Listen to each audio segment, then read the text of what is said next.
اور یہ بات میں نے شاید 20 سال پہلے بھانپ لی تھی. اگر کبھی میں اپنا ریکارڈ نکالوں گی, وہ سہارا میں یہ ایک مراسلہ میرا شائع ہوا تھا اور میں نے آگاہ کیا تھا عوام کو اس بات سے کہ آئندہ 20 سالوں میں جو ہے چائنا اور ہندوستان میں کرائم گراف بڑھے گا, اور اس کا نتیجہ جو ہے وہ بے روزگاری ہوگی, غریبی ہوگی. آپ سمجھ رہے ہیں کہ جب نوجوانوں کے پاس کرنے کے لیے کچھ ہے نہیں, ٹھیک ہے. اور تیسری چیز جو آپ دیکھ رہے ہیں کہ ایک ہماری جو سنسکرتی ہے, ہندی میں آپ کہیے یا تہذیب ہے, اس کو مسخ کر کے اور جو دوسری تہذیبیں ہمارے سامنے لائی جا رہی ہیں, ہمارے سامنے پیش کی جا رہی ہیں, وہ ٹی وی کا ذریعہ ہے, میڈیا ہے, سوشل میڈیا ہے, ٹھیک ہے, اس سے ذہنیت جو ہے وہ گراوٹ میں آ رہی ہے. آپ سمجھ رہے ہیں. اور اس کی ایک وجہ جو ہے میرا خیال یہ ہے مذہب سے دوری بھی ہے, کہ جو صحیح مذہب ہے وہ چاہے ہندو ہیں چاہے مسلمان ہیں, نہ ہندو اپنے مذہب کو صحیح طور سے فالو کر رہے ہیں, نہ مسلمان اپنے دین کو سمجھ پا رہے ہیں.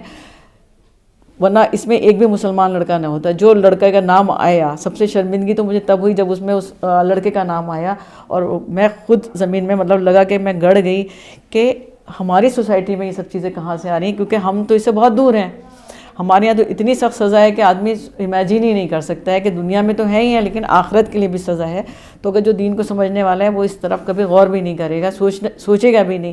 لیکن افسوس ہوتا ہے کہ جب مسلمان بھی نام آتے ہیں, آپ سمجھ رہے ہیں, تو میں ایک جنرل بات کر رہی ہوں, اپنے ہندوستانی سماج کی بات کر رہی ہوں, کہ بے روزگاری اور جو نوجوانوں کی جو کنٹھا جس کو کہتے ہیں, جو ان کے اندر چیزیں پنپ رہی ہیں, وہ کہیں نہ کہیں نکلتی ہیں.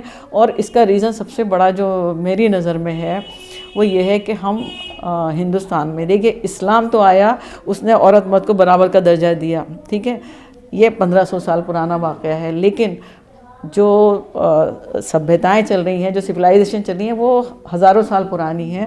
اور ان ہزاروں سال پرانی جو سبھیتائیں ہیں, تہذیبیں ہیں, اس میں ہمیشہ سے میل اورینٹڈ سوسائٹی رہی ہے. تو اس میل اورینٹڈ سوسائٹی نے عورتوں کو ایک بالکل ہی بیکار چیز سمجھ رکھا ہے. مطلب کہ اس کے پاس ظلم کرو, اس کو کسی طرح کچھ کرو, دبا کے رکھو صرف اپنے مفاد کے لیے.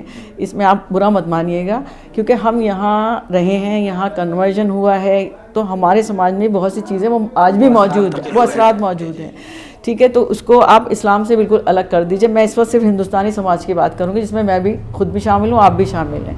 تو جو یہ میل اورینٹڈ سوسائٹی ہے, اس نے ہمیشہ سے عورت کو دبا کے رکھنے کی کوشش کی. اس میں اس کا مفاد یہ ہے کہ ایک تو میں مانتی ہوں اس کو کہ حق وراثت اور حق تعلیم, دونوں چیزوں کو عورتوں کو الگ رکھنے کے لیے مردوں نے ہمیشہ سے عورتوں کو ایک ناکارہ چیز بنا کے گھر میں رکھ دیا, اور ان کے پر ظلم کی انتہا کر دی ہے, ٹھیک ہے. اور کیونکہ میرا تعلق عورتوں سے ہے, میں عورتوں میں کام کر رہی ہوں, آپ سمجھ رہی ہیں. میں نے ایک زمانے میں لائٹ سروسز میں جانے کا میرا ارادہ تھا, لیکن پھر میں نے سوشل ورک کے لیے وہ لائن چھوڑ کے میں اس لائن کی طرف آئی کہ ہمارے یہاں عورتوں کو مشورہ دینے والا بھی کوئی نہیں ہے, صحیح مشورہ دینے والا, کہ جیسے میرے پاس مسلم عورتیں آ گئی تو دین کے روشنی میں ان کو کیسے لیا جائے, کیسے ان کو مشورہ دیا جائے. تو ایسے بھی ادارے ہمارے پاس نہیں تھے. تو میں نے اس کی شروعات کی, اور الحمدللہ میں آپ کو بتاتی ہوں کہ 30,000 طلاقیں میں 2006 سے اب تک روک چکی ہوں. ایک چھوٹا سوال یہاں پہ اور کرنا چاہیں گے. جب بھی ریزن کی بات آتی ہے تو اس میں عریانیت کو بھی ٹاپک بنایا جاتا ہے, تو آپ کے خیال میں, آپ خود ایک خاتون ہیں اور آپ کا ایک کام ہے خواتین کے درمیان, عریانیت کو کتنا دخل ہے اس طرح کے واقعات میں؟ دیکھیے, یہ ذہنیت ہے عریانیت کا. دیکھیے, عریانیت تو ہمارے یہاں ہمارے ہندوستانی سماج میں ہے, ہونی نہیں چاہیے تھی. یہ جیسے میں نے ابھی کہا کہ باہر سے کچھ چیزیں آ رہی ہیں جس کو ہم اپنے اوپر لاد رہے ہیں, عریانیت اس کا ایک پارٹ ہے, ٹھیک ہے. جو اب فیشنیبل لائف آئی ہے, یا بالکل بالکل ٹھیک ہے, تو ہم کسی کلچر کو نہیں کہیں گے, یہ تو ہمارا اپنا ایڈاپشن ہے, ٹھیک ہے. لیکن اس کو میں بہت بڑا ریزن نہیں مانتی عریانیت کو, کیونکہ جو ابھی کل کا واقعہ ہے, جہاں آپ کے ابھی یہاں باندھا یا کسی ایریے میں جہاں 27 سال کے لڑکے نے 70 سال کی عورت کو ریپ کیا ہے, ٹھیک ہے. اس میں وہ عورت ساڑی پہنی ہوگی یا کپڑے پہنے ہوگی, یا چھوٹی بچی جو ہے. تو عریانیت ایک حد تک ہے, لیکن وہ کیا ہے, وہ ذہنی عریانیت ہے, کہ جو آپ ٹی وی میں دکھا رہے ہیں, جو چیزیں آپ سوشل میڈیا پہ لا رہے ہیں, واٹس ایپ پہ لا رہے ہیں, چیزیں آ رہی ہیں, کون چیزیں وہ بچوں کے ذہنیت کو بگاڑ رہی ہیں, ٹھیک ہے. تو ایک مائنر ریزن ہے, لیکن اصلی ریزن جو ہے وہ مانسکتا ہے. اور مانسکتا وہ ہے کہ جہاں ہم دونوں میں تفریق کرتے ہیں, ٹھیک ہے, کہ ہم لڑکے کو سمجھاتے ہیں کہ سر اٹھا کے چلو, ٹھیک ہے, اور لڑکی کو شائستگی کی تعلیم دیتے ہیں, ٹھیک ہے. صرف اس لیے کہ وہ ہمیشہ کمزور رہے اور اس کو بزدل بناتے ہیں. اگر آج عورت طاقتور ہوتی تو کسی کی ہمت یہ نہیں ہوتی، کیونکہ آج ہماری لڑکی میں وہ طاقت نہیں ہے کہ اگر کوئی حملہ کرے اس کا ہاتھ پکڑ لے. ٹھیک ہے، حالانکہ اسلام کا قانون ہے کہ اللہ کو مضبوط لوگ پسند ہیں، اللہ کو طاقتور لوگ پسند ہیں.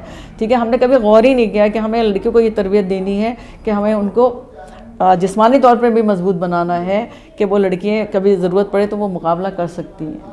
تو اس طرح کا جب بھی واقعہ ہوتا ہے تو عام طور پہ جو خواتین کی تنظیمیں ہیں، ویمنس کی NGOs ہیں، ان کی طرف سے کینڈل مارچ، احتجاج، جلوس، دھرنا، اس طرح کی چیزیں ہوتی ہیں اور چند دنوں کے بعد ختم ہو جاتی ہیں. تو کیا آپ کو لگتا ہے کہ اتنی کوشش کافی ہے اتنے بڑے واقعات کو روکنے کے لیے؟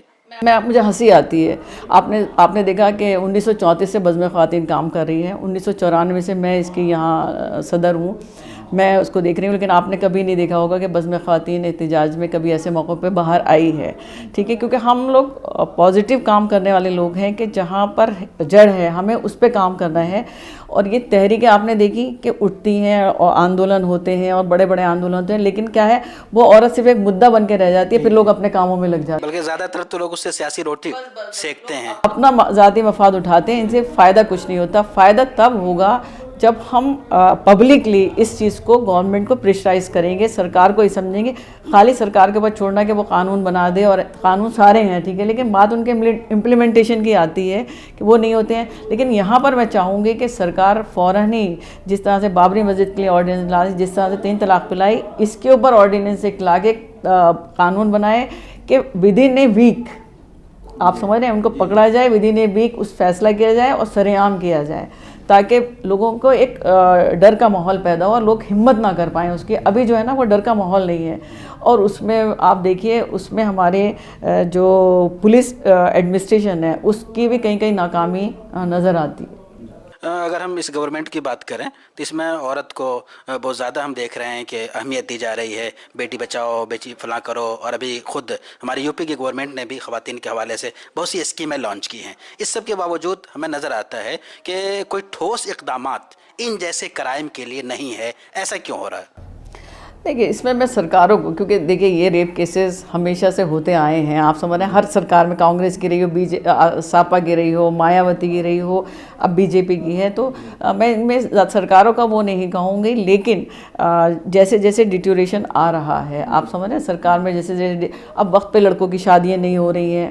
کئی ریزنز آپ کو جو سماجی اصلاح معاشرہ کے لیے جو چیزیں ہیں اس میں بہت سی چیزیں ہمیں دیکھنی پڑیں گی کہ اگر ہر چیز صحیح وقت پہ ہوتی ہے، ان کے پاس روزگار ہوں، ان کے پاس ان کے وقت پہ شادی ہوں، تو یہ سارے مسئلے آئیں گی نہیں.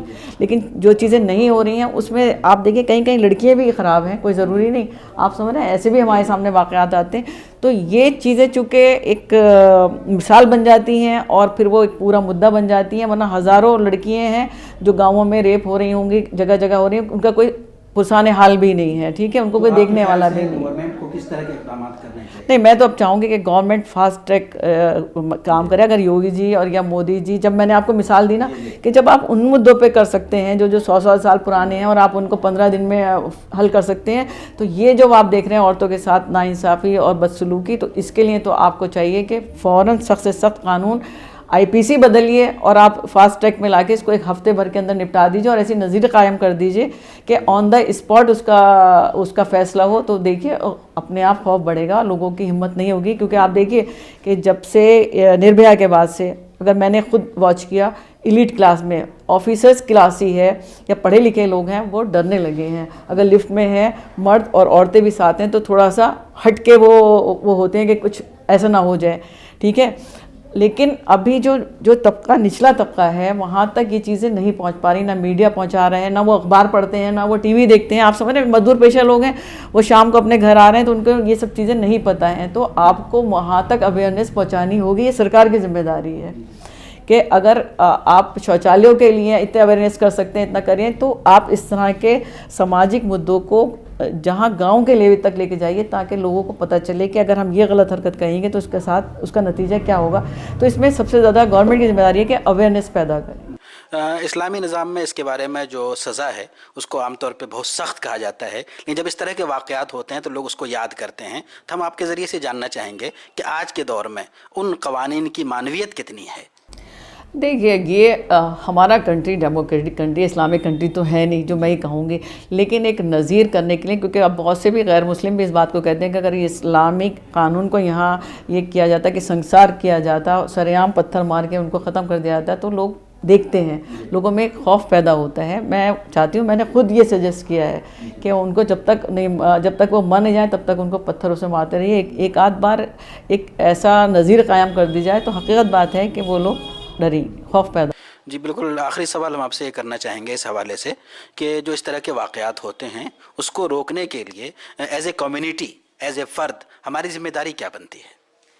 دیکھیے تب میں تو سب سے یہ کہوں گی کہ اپنا نظریہ بدلیے، اپنی سوچ بدلیے، ٹھیک ہے، کیونکہ تربیت گھر سے شروع ہوتی ہے۔ گھر میں ہم جب تفریق کرتے ہیں، ہم اپنے ہی گھروں میں دیکھتے ہیں کہ بیٹا ہے تو اس کے لیے کھانا بھی رکھا جا رہا ہے، اس کے لیے اگر گھر میں چکن بنائے تو اس کے لیے ٹانگ رکھی جا رہی ہے، بیٹی جو ہے وہ گردن سے کام چلا لے گی یا شوربہ کھا لے گی۔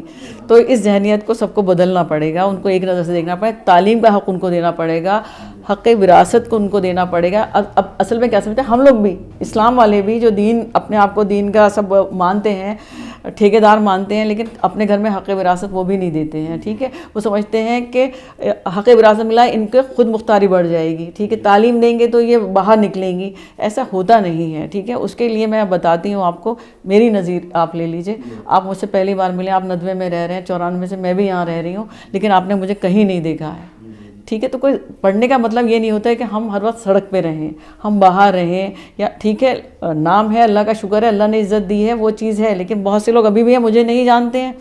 تو تربیت ہونا بہت ضروری ہے، تعلیم ہونا بہت ضروری ہے، لڑکی کے اندر سیلف کانفیڈنس ہونا بہت ضروری ہے، اور یہ تبھی آتا ہے جب گھر کا ماحول اچھا ہوتا ہے، جب باپ اور بھائی اس کو عزت دیتے ہیں تو شوہر بھی عزت دیتا ہے، اور شوہر عزت دیتا ہے تو بیٹا بھی عزت دیتا ہے۔ اس ذہنیت کو بدلنا ہوگا آپ کو۔ ناظرین، آپ دیکھ رہے تھے ہمارا خاص پروگرام مذاکرہ، اور آج ہمارے ساتھ خاص مہمان تھے محترمہ شہناز سیدت صاحبہ۔ آج ہم نے جو بات کی کہ اس طرح کے واقعات کو روکنے کے لیے مؤثر تدبیر کیا ہو سکتی ہے، اصل جو کام ہے وہ ہے تبدیلی کا، ذہنی تبدیلی کا، اور گورنمنٹ کی طرف سے ٹھوس اقدامات کا۔ اگر اس طرح کی تدبیر نہیں اپنائی گئی تو یہ واقعات آئندہ بڑھ ہی سکتے ہیں، گھٹنے کے بظاہر آثار نہیں ہیں۔ لہٰذا ہم سب کی ذمہ داری ہے کہ ہم اپنے ذہنوں میں تبدیلی پیدا کریں، اور گورنمنٹ سے جو صحیح ڈیمانڈ ہے، جیسے کہ آپ نے ابھی کہا اور بھی لوگ کہہ رہے ہیں، کہ وہ پہنچائی جائے۔ وہ گورنمنٹ کی ذمہ داری ہے کہ اس طرح کے قانون بھی بنائیں اور اس کے نفاذ کے لیے ٹھوس اقدامات کریں۔ بہت بہت شکریہ، جزاک اللہ۔